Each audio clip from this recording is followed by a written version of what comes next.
So I've started the Oda vest by Skall Studio, and it's going very well so far. I've done the ribbing, that's the sort of monotonous bit of any jumper or vest, but it's actually quite nice. Sometimes I've been doing a lot of cabled jumpers recently, so it's actually just to get a bit of reprieve of knitting and purling, and just you can sort of mindlessly get on with it. That's quite nice. But it's going well. I'm wearing the first Odin vest that I ever made. I feel like wearing the vest while knitting it sort of reminds me of where I went wrong, and the bits that I need to watch out for. I've already come across something that I need to sorry, my partner's just at the window. Something that I needed to, I'll be back in a second. Hang on. I let him in. There's one spot in this jumper that I've already gone wrong with. Well, not gone wrong, but lost my place. It's with the seed stitch, as always. You do 21 stitches as a section of seed stitch, and then you do another 21, and that's the other side. And I've still got 21 stitches either side, and it's all looking good, but somehow I've now got 2 knitted stitches together, and I don't really understand how it's all happened. I'm very happy with the yarn. I think this extra fine merino by Drops. It's quite, when I look at it, it just does seem very buttery, and not the... Sorry. You can't look at me. Yeah, when I did knit about a tiny bit more than this. I probably knitted to about up to here. Of this pattern before, and only in the Drops merino, and just something felt off. It felt too buttery, and I was starting to worry that I wasn't going to wear it, and that would just be a pointless thing to do. But I did have 3 balls of this Drops Kid Silk in the shade Marzipan. That's like my perfect ivory cool colour. I really like it, and I thought combining it would lighten the colour, cool it off, and it would be something I would wear. And I think I'm right, because I think this looks, it's so subtle, it's hard to, I don't know on the videos if this ever actually comes across, but it's just better. It's subtle but better, and I think that's all that matters. I sort of didn't want it necessarily to be a mohair jumper, because the one I'm wearing was just it's the same Drops merino, extra fine, but in the other shade, I can't remember. And I used it just by itself, and actually I really like its drape, and I like the fact that it's not got mohair in it. So I sort of wanted that again for this sort of ivory one, but I think either it's going to be fine, and if anything I think it will give it ever so slightly more structure, which might be a good thing. But yeah, Robin's just there listening to me ramble away. Okay, bye bye.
Right, so I've worked the body now to 30 centimetres.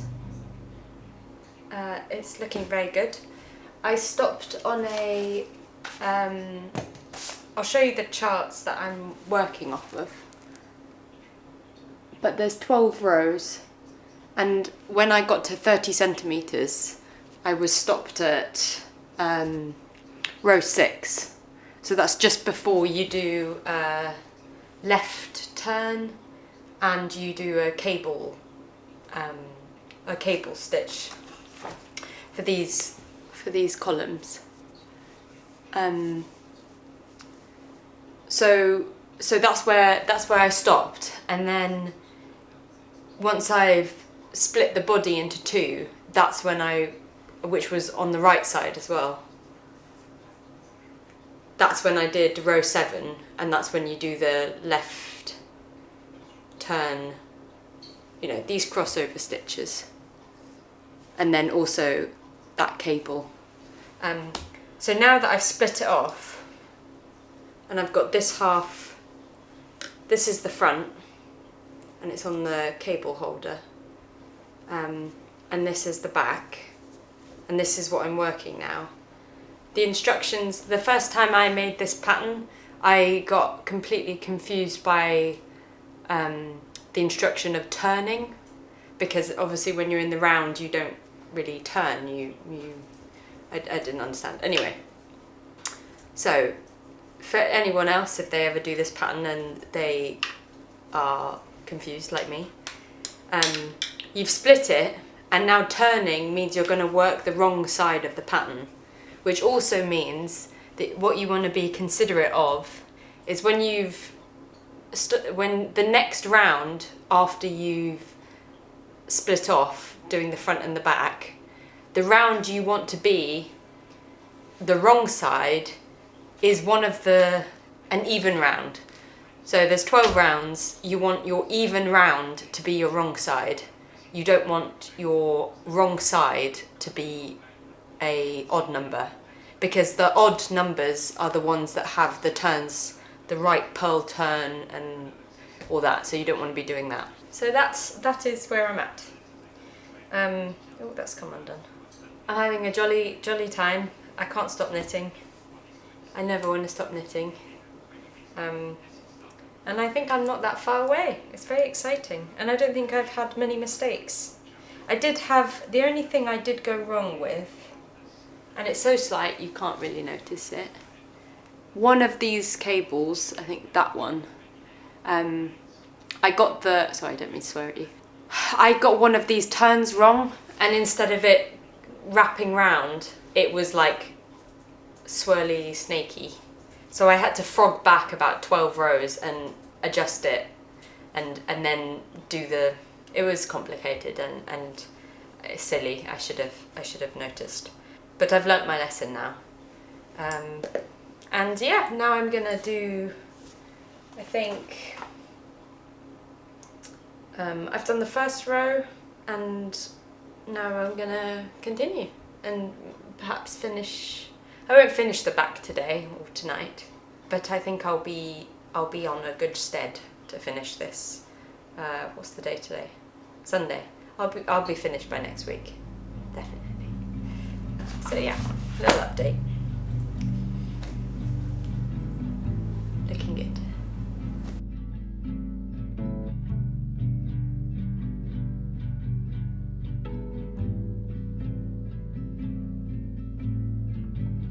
So annoyingly, just a little update.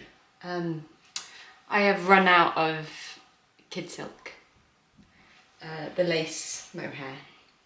This one, that's all I've got left. So I think I've used 3 balls so far, so I need probably about 2 more. I've ordered them, and they're going to come in 2 to 5 days, but otherwise I'm stuck. Yeah. I also gave myself a fringe cut, and I don't think I did a particularly good job. Okay, see you in a bit. So I got my new yarn, all good. Very happy to start over. Not start over, sorry.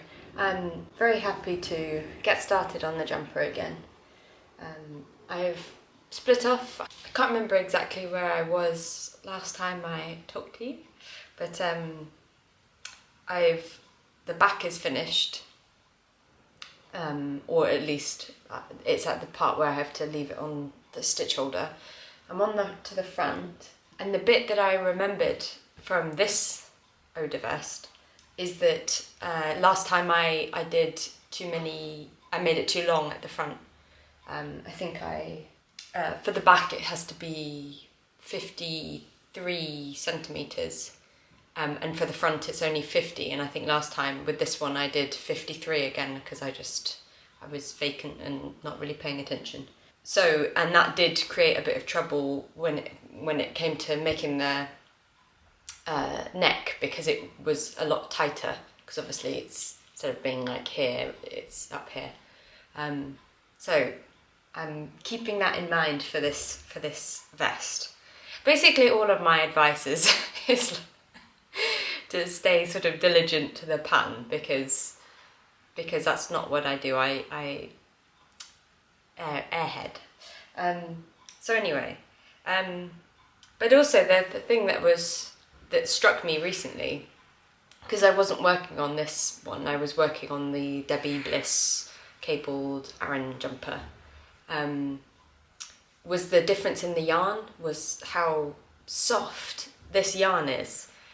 With the other one it's not like it's scratchy or anything, but there is a difference. So coming back to this, also with slightly smaller needles, oh my god, it's so luxurious. Yeah, the combination of the merino and the lace mohair is very, very nice. So I'm really looking forward to wearing this. I just want to get it finished. I'll show you my my chart that I've sort of worked up for myself, and this is keeping me, I don't know if you can see that, that's keeping me all in order. Yeah, I've got to keep with it. I don't think I made any mistakes so far, so that's good. But otherwise, it's nice to be back onto this jumper, onto this vest, and I would love to do some. I keep going Magda, but the Magda jumper. Until this vest is finished, I'm not starting it. I want to really dedicate myself to it. So until this is done, I'm not starting that. But the Skall Studio knits are just so lovely.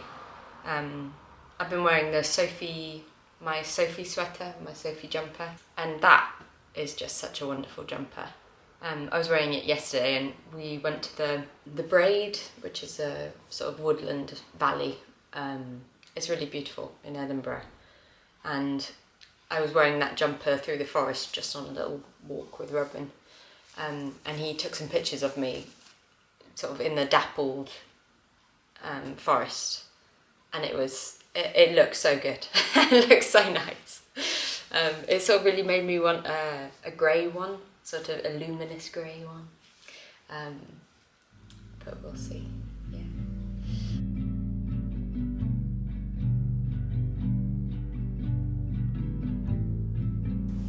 So just a little update. I have finished working the front. You can't really tell much between the back and the front because it's only the length is different. But now I am shaping the neckline, and I remember this is where I went wrong with the first Oda vest that I ever did. I think because I lost track of where I was in the pattern, so something sort of a little bit funny went on. But hopefully this time it will work out. It's feeling really good, and I think it's looking very nice. Yeah, keep going.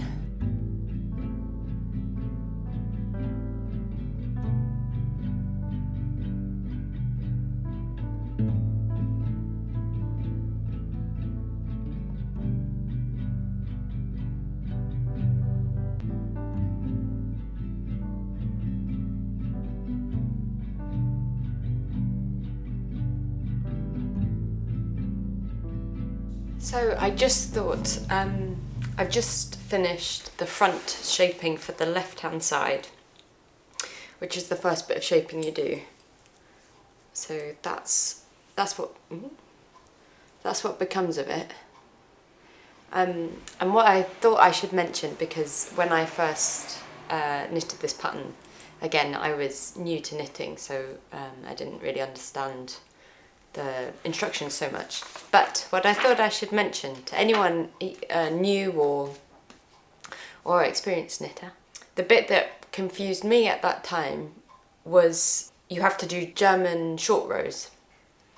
And what confused me is normally on the next, you make a short row, you do the German short row, you turn, and then normally I have found with other patterns, on the next row you'd end up knitting that stitch.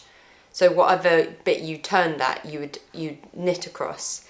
But with this shoulder shaping, you're working back and forth, but every turn you've made, you're not knitting yet. It's only at the very last row that you'll knit all of the turns. So if I can show.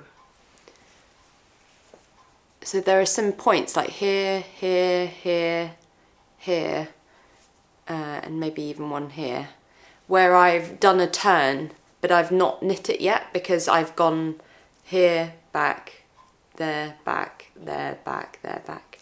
So all of those turns are ready to knit now, and that's on the last row.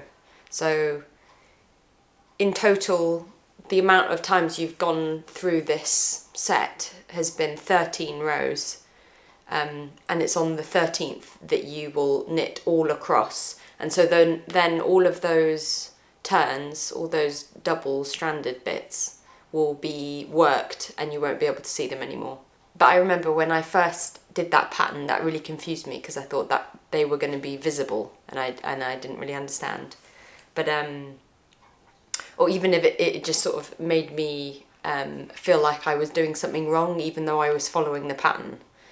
Now that I know that, maybe it's helpful for someone else to know that that's not wrong. That's part of the pattern, and so even if it looks sort of funny to you, maybe it's the right thing. But yeah, it works. It's quite nice because it works so fast doing shaping, especially for a shoulder.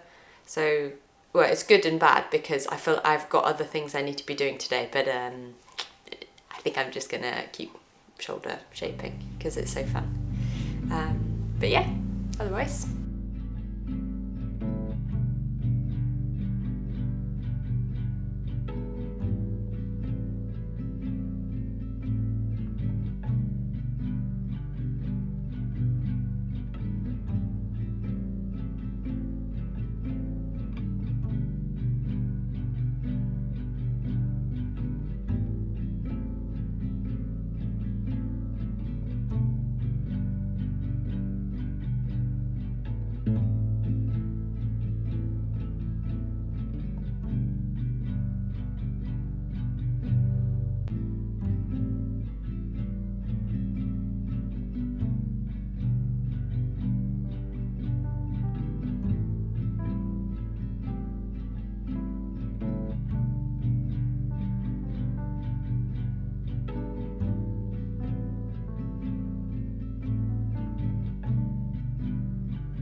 So here I'm about to start the neckline, and I didn't necessarily pick up the amount of stitches that the pattern suggests because I don't think I'm particularly good at actually picking up stitches. I think I can never predict how many are going to actually fall evenly all around it, even though they do give you that suggestion. So I pick up around about the amount that they suggest, and obviously do it to an even number so that my purls and my knit stitches line up properly and I don't get 2 knit stitches or 2 purl stitches together. The other thing is I differed again from the pattern by doing a folded collar, which is not what's written into the pattern. It's I think you do about 4 centimeters of 1x1 ribbing, and then you bind off in Italian bind off. But I decided to do a folded collar, as you can see here.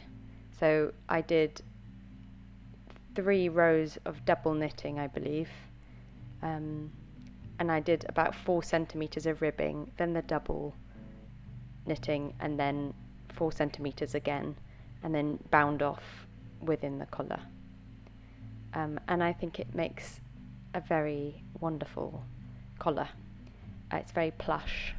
It fits really nicely onto the neck. Unlike with my other eau de veste, the one I was wearing at the very beginning of this video, that one I did a very short collar on it because the neckline got messed up. But this one I really love.